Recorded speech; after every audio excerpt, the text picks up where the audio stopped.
was a test of the NOAA radio warning device. Your receiver should have turned on automatically. The alarm tone just transmitted should have been heard on any operating receiver. The alarm tone will be used to alert you in times of threatening weather, and will be followed by a red watch, warning, or emergency message. This test will be conducted each Wednesday between 11 a.m. and noon, except as weather threatens.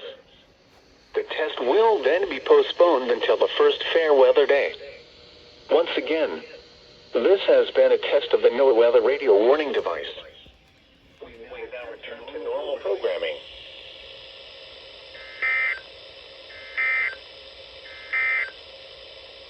And now the hazardous weather outlook.